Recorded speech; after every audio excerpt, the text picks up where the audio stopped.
let's talk about kind of general well-being. So transition can be stressful. Why is it crucial to prioritize, and kind of set up structures for well-being right at the beginning? Well, if you don't reserve the time when you first get started, the time will be filled with other things and it will be forgotten about. And then you'll be all stressed out and overwhelmed and trying to fit it in to your schedule rather than it was already there. And when you prioritize your well being, you prioritize things like sleep and social connections and all these things that make you feel good, that actually does show a benefit in your academic life, especially things like sleep and taking breaks and things like that. The research shows that doing things like that makes you better academically. It makes you able to perform better.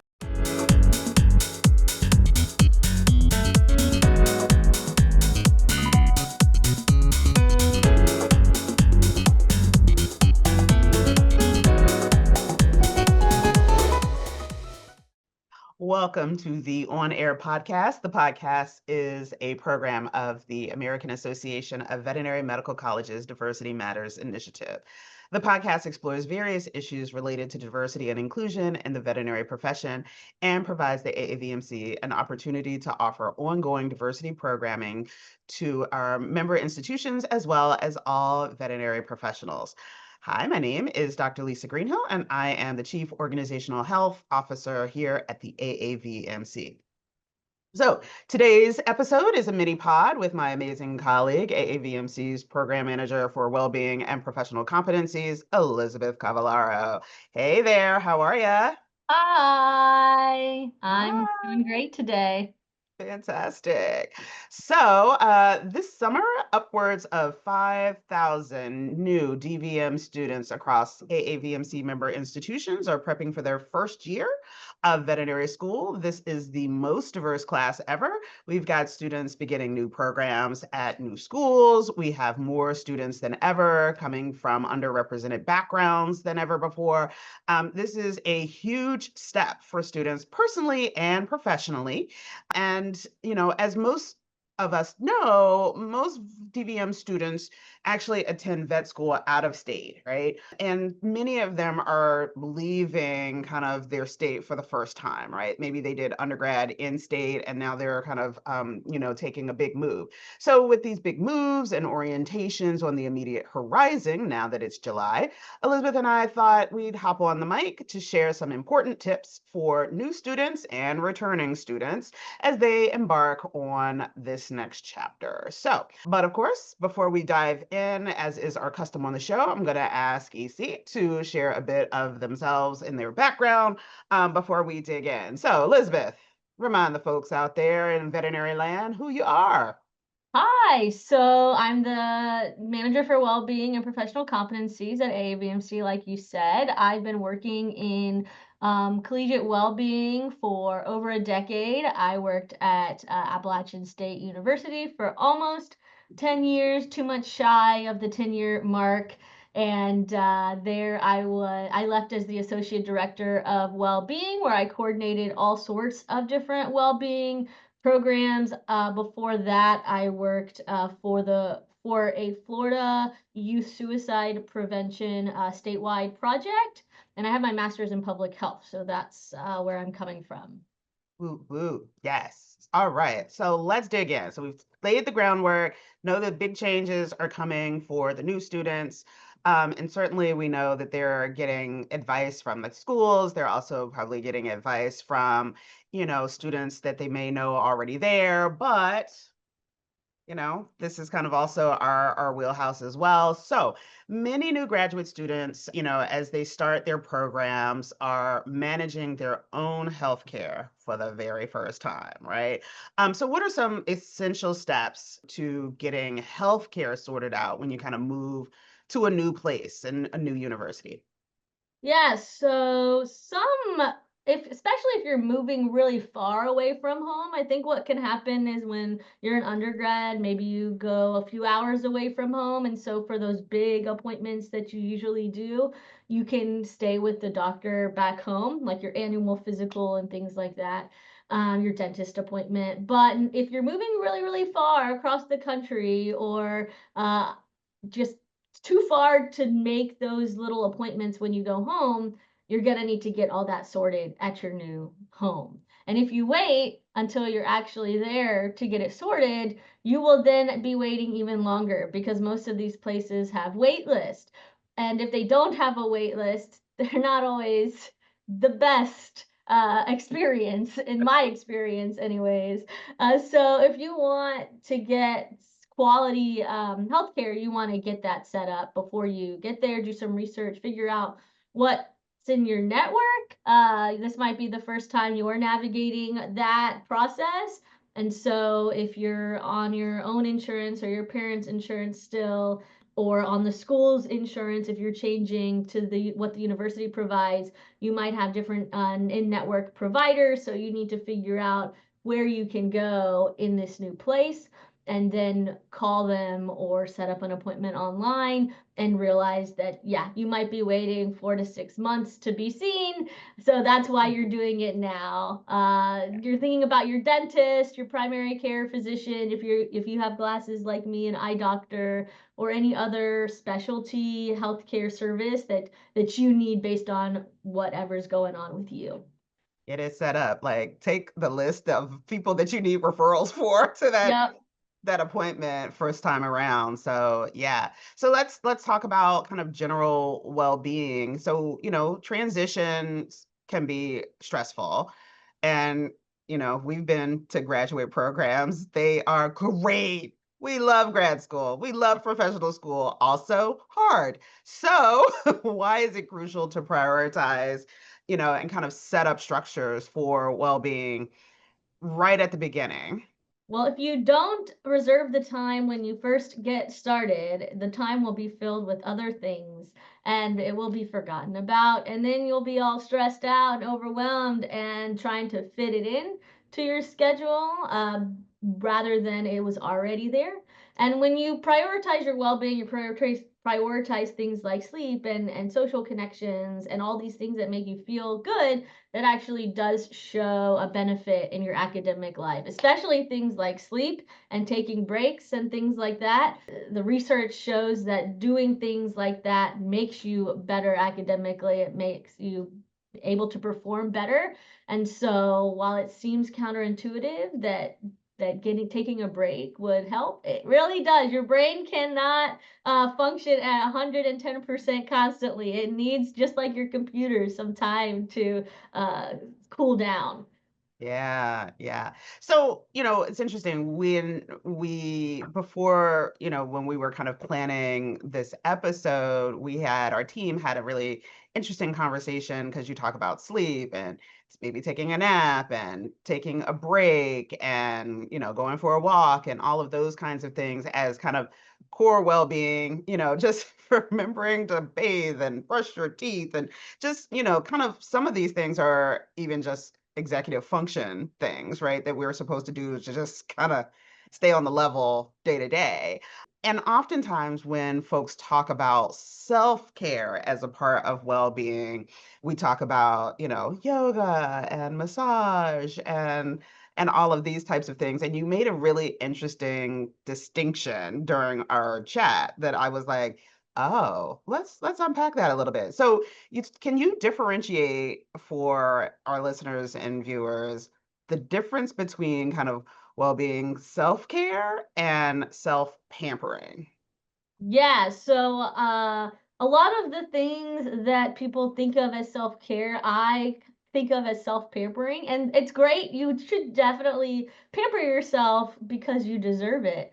But things like a yoga class or a massage or a day at the spa or like these extra things that often cost money or a lot of time, those I would consider self-pampering. Versus self-care, I see as those daily activities that you have to get done in order to be a well-functioning human being. I think of self-care activities as activities that if you had a little parent or guardian on your shoulder that told you what you need to do every day, that those are the activities they would be telling you to do. Like, wake up, go get some exercise, go get your meals in, make sure you get enough sleep. Like they're telling you to do the annoying things that aren't fun. but that you need to do. Whereas the self-pampering is like, I really want to take a nice hot bath and relax tonight. Like that's great, but it's extra. It's like a cherry on top of Mm, the things that mm, you do need to do every day in order to be fully functioning and alert yeah. and awake and ready to take on the day. Yeah. So like maybe instead of the soaking tub bath, which again, we are very pro soaking tub bath, like if you got time for it. But also maybe in the evening, just taking a shower in the evening to kind of relax the central nervous system before you kind of shut down for the night can be maybe more accessible. It's a little bit more time friendly, those kinds of really kind of practical things like, okay, you don't have time to fill up the tub and do the bubble bath and the bath salts and the whole thing, but you can stand in a nice warm shower, not hot, but warm shower for like 5 minutes. Yeah.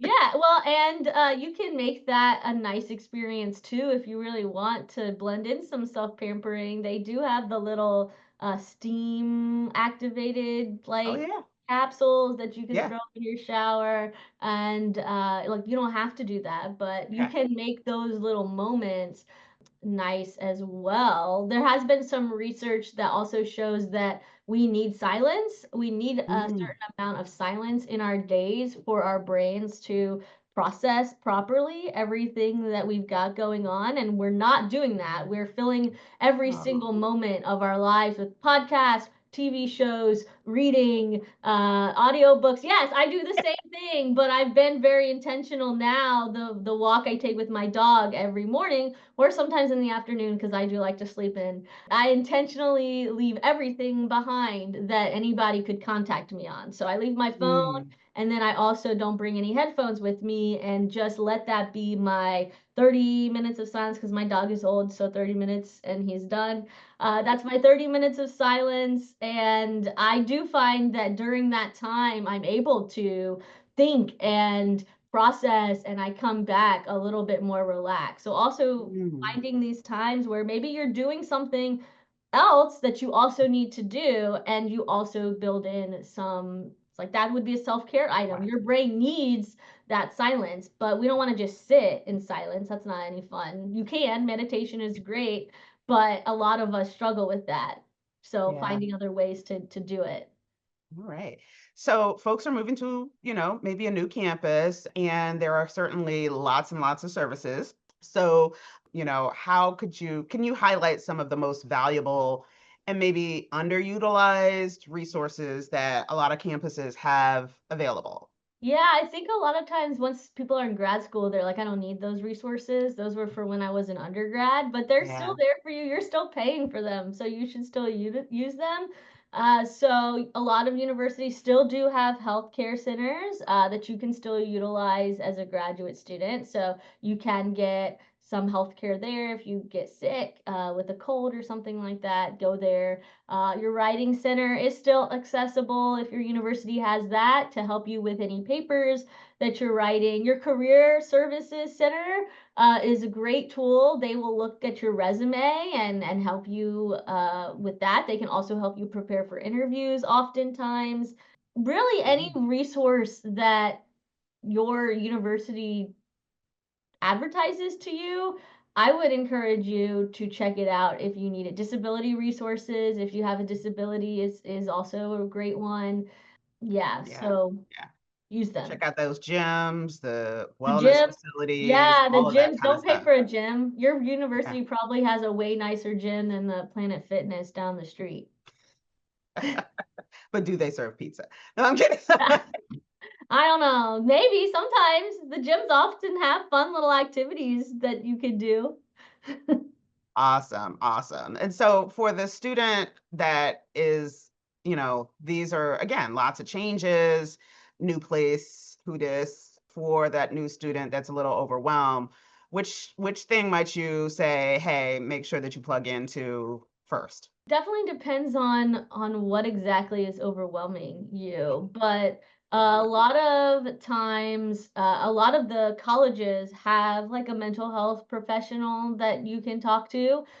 So if they have that or a student support person to just bounce off like what you're Yeah. going through and they can connect you to. I think a resource that a lot of people don't think about too is the Dean of Students office at a university that can help you with a variety of like whatever you're struggling with. I can't find housing. Well, they might not be able to get you housing, but they often are the connector to all the different resources in the university and in the community. So if you don't know where to go, the Dean of Students office might be a good place to visit and talk to case manager there so they can help get you connected to resources, food insecurity resources. Like they usually know Yeah. most of the resources in the area. Great. So, transitioning to kind of just talking about relationships, building community, those types of things, right? There was a time in academia where it was just all about competition, right? Like, and a lot of it is kind of a hyper focus on performance competition. You get the better job, you get the better, all of those types of things. And, the research has shown us that maybe competition is not that great for a learning environment. Like some people might thrive on it, but generally it's not a good thing, right? So during our pre-talks, you talked about treating classmates as colleagues rather than competitors. And so for our newbies, why is that mindset, that transition kind of in the way that we think about our classmates, so important for the long haul? Well, these are people who you are going to be working with potentially and seeing throughout the rest of your career. So approaching them as colleagues now and as potential future colleagues is a very pro-social way to approach your future career, but also a sense of competition m- tends to make people kind of aggressive towards each other and we are trying that's not good for well-being if No. you're just trying to one up everybody and that puts a lot of stress on you and on everybody else when really them doing better than you in some cases, maybe if you're competing for like internships or house officer positions, you're competing. But Sure. in general, the number of people going for those is a lot smaller, and not everybody there is your competition. They're not all going into the same specialty as you. You might not even know like the person that you're competing with. They might be all the way across the country. Right. And you want to have a good time in grad school. You don't want them to be your competition. If you see them as colleagues, you're much more likely to be open to making mistakes in the learning process or accepting support from them when you need it. And you're not going to ask somebody you're competing with for help on a topic that you're struggling with, but you might ask for help from a colleague and they will be happy to Mm, give it to you. And then you can also provide help back. And we also know in the research, if you can tutor someone else, you can learn, it helps with your learning of that material too. So it gives you the opportunity to become a mini expert on the subject, which then in turn makes you perform better on whatever it is that thing that you're learning. So just all around, you're going to have a better experience being nice yeah. and collegial to the people around you. Be collegial. Sounds great. And then, you know, in a program like this, you're going to be on campus a lot. Class days are long. Some of you may be going to hang out at a clinic or the hospital afterwards. The days get just really, really long. And so then it's like you're just living vet school, right? And it makes it very hard to kind of venture out to kind of create your own, I don't want to say social network, because then it's like the movie, like then you're going back to doom scrolling. But like, how do you make sure that people kind of are getting out to touch grass? Because I think that there's also some really interesting kind of literature out there about how adults make friends, and it's like way harder than it than it was when we were kids, right?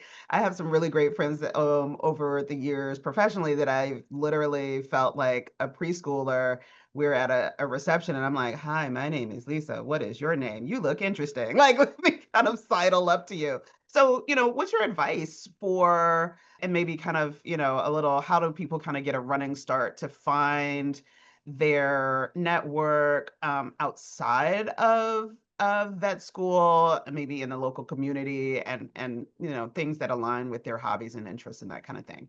Yeah, it does get harder to make friends the older you get. And I think that's a surprise to some people who were used to friends just kind of falling in your lap. And then the older you get, the more you have to work at it. But the good thing is, the more you work at it, the more you're finding people who are also working at it. So you're finding like-minded people in that way.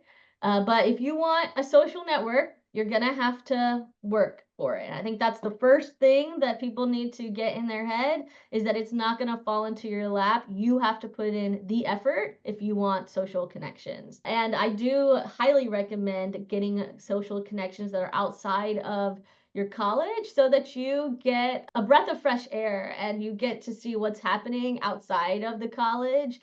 And you get to have some fun with people who aren't always complaining about what's happening in the college. 'Cause that's what happens with people that you meet like at work or at school. You all complain about the same things, and there's never a break from really your vet school. So you will find at the university places to connect. There are probably clubs and organizations. They might have a lot of undergrads in them, but sometimes you can find graduate student focused organizations, or like intramural sporting teams Mm. or things like that. But also, don't be afraid to look into the community and join some groups there. If your community has an active like meetup.com scene, I've met a lot of people that way. You find hobbies that you're interested in, and you have people who are going to that going to those meetups to engage in those hobbies.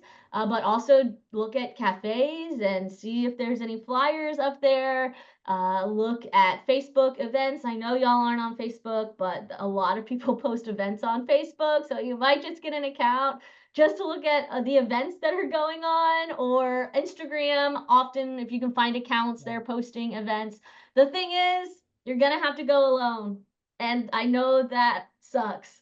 But if you're gonna have to show up alone, and it's going to be uncomfortable and it's going to be awkward, and the first couple times you go might not be the best experience ever, but the way you make friends as an adult is showing up to the same thing at the same time with the same people over and over and over and over again. So that's just the process, and it's brutal at first, but once you do it a few times and notice that you don't die from it, you'll be okay. You can keep doing it. Okay, so one, hopefully y'all do have, I mean, we know we are folks who might be a little age separated from the target demographic for this particular episode. But yes, Facebook events can be really great. Sometimes I just sit down and go through, like, I just scroll to see what's going to be in the area. I find, shows that I want to see, festivals that I didn't know. DC has a coffee festival. Who knew, right? But also just trying something new. This summer, a friend and I decided we were going to try to explore bird watching. Not Mhm. really my thing, but also why not? People seem to really like it, and birds are interesting. And I live near an area with a lot of bird wildlife. So, you know, we're gonna do that. So even if you can find one adventurous friend to go with you. But yeah, you're probably gonna have to go by yourself, like to the weird crochet groups that I have to go check out sometimes. So Yeah, but the thing is, all the people there are your people. Like, that's the yeah, thing, people. is if Yeah, you're interested in crochet and you go to a crochet meetup, all the people there are your kind of people. You right. just need to show up. They're all kind of quiet, awkward people probably who like to crochet. Or they're loud. A lot of crocheters that go to a crochet meetup, they like, they like to talk about stuff while they crochet. So you can talk and crochet. Or if you go to a book club, that's a really great place because you have a topic to talk about. The book. So you don't have to be good at small talk. You just have to have read the book. Like, You're getting a window into all of our office interactions here. Like y'all see how Elizabeth like totally shaded me as like the old like lady who's No, making I it. know a Yeah. lot of people I know a lot of people who crochet outside of you. I know a lot of people who you're like one of the more extroverted crocheters that I This know. is true. A This is lot of the true. people I know who crochet, they sit in the back and they crochet and they don't want to talk to anybody. And I'm like, well, that's fine. Like you're here and you're soaking up the energy of the people and I appreciate it. All right. So we got a few more questions, a few more things that we definitely want to talk about. So again, we know that folks are moving, they're arriving, orientations are starting, and so you made some recommendations to our team about potentially trying to arrive a few weeks before classes start to kind of get your bearings. What are some of those advantages for giving yourself that extra time? Well, moving is one of the most stressful things you can do on the scale of stressful things, the actual scale. I forget what the scale is called, but there's an actual scale and it's at the top and it's worth a lot of points. So if you're moving, it's going to put a lot of stress on you. And so the easier you can make that move on you, the better. And one way to do that is to not move the weekend right before classes start, because then you are trying to move all your stuff in. You're also trying to figure out the lay of the land. You're trying to figure out where your classes are. You're doing all these things, and you don't have time to just get settled and breathe and kind of nest in your new Mm, home. And there's a lot to explore. This is exciting. Moving to a new place is stressful, but it can also be a lot of fun. There's all these yeah. new places to explore, and there's new people to meet, which is exciting for me. I like meeting new people. And so there's new things to do, and giving yourself that time gives you time to unpack and get your house in order, and then also some time to find perhaps a couple places in the town or city that you're in that you want to make a hangout spot, like a cafe you really like, or a park that you are really interested in spending time at. It gives you some time to make this place feel a little bit more like home because you're gonna be in class all the time. And so when you're out not in class, you want a home to come home Mm, to and to find some peace, right? yeah, yeah, some nesting time. So, Yeah. so what is maybe that first thing? Like, okay, the boxes are mostly unpacked. Don't worry, you'll move many times in your life and you will carry some of those same boxes with you. They will end up in a garage or an attic or a basement or just, in a room somewhere. But what is maybe that first one or two things that, someone can do when they're moving to a new spot, in a new town, new city, new school? Like, what would you do? I mean, what would I do is probably different from what other people would do. But I mean, I would recommend that you think about the kinds of things you like to do, and then try to find those places in the city that you're in. So I really like reading, so I would try to see if there's a local bookstore and go visit that. I also enjoy doing improv, new hobby, lots of fun. So I would see if there's an improv studio that I could drop by and either catch some improv or see if they have any like drop-in classes to do. The first thing I'm gonna do when I get to a new community is try to find places where I can get involved in the community. That's my first step. But if you're a little bit more introverted and don't want to flood yourself with people, then you might find some stores, some parks. Like if you really like hammocking or walking, are there hiking trails that you can check out? Find your like number one or number two hobbies, and then that aren't animal like that. Yeah, because you're gonna be with the animals in the vet school, so that aren't animal related, and try to find places to practice those. Sure. We also know a bunch of y'all are bringing animals with you. Hmm. That's a whole other podcast. Yeah, However, you're also going to need to find like all the places that you need to support your critter that's as well. true. That's self-care too. Self-care. That's self-care too. Yeah. Like, it's gonna make your Yeah. life easier if you figure that out early as well. Indeed. Indeed. Indeed. All right. And so any last kind of big parting things, right?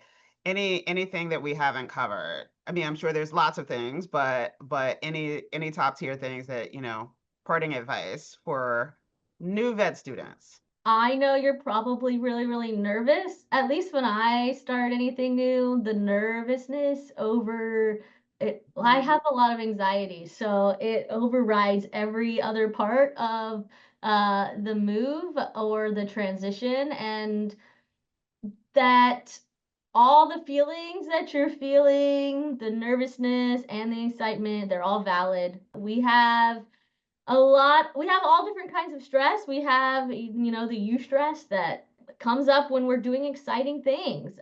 And we have the distress that comes up when something is going wrong. And so you might be feeling some eustress, which feels a little bit like distress, but it's a normal part of new and exciting opportunities. And you're gonna do great. You earned your spot here. You're prepared. You can do it.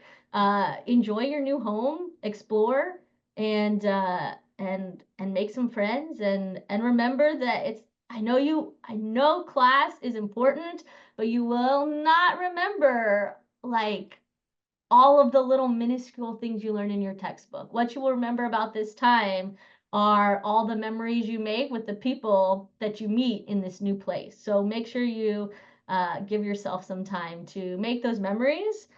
Don't work too hard.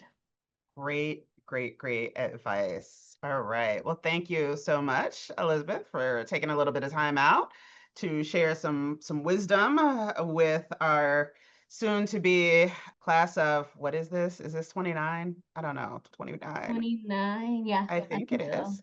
I think it's class of 29. Is it Is it 30? or 30? I don't know. Because they're starting in Okay, so new 5, med students, welcome. 29 or 30, one of those. Be sure to check us out on all of the podcast apps and let us know what you're doing. Drop comments on YouTube, on our social media channels at AAVMC, and let us know how you are handling the transition to vet school. And for those of you who are second, third, fourth year, and wherever, if you have good, wise, sage advice on how to acclimate to this new chapter in the profession, share that information as well. Good stuff. Good stuff. Yeah. All right. Thanks again. And thank you again for tuning in to another episode of AAVMC's On Air podcast. Be sure to like and subscribe. See you next time.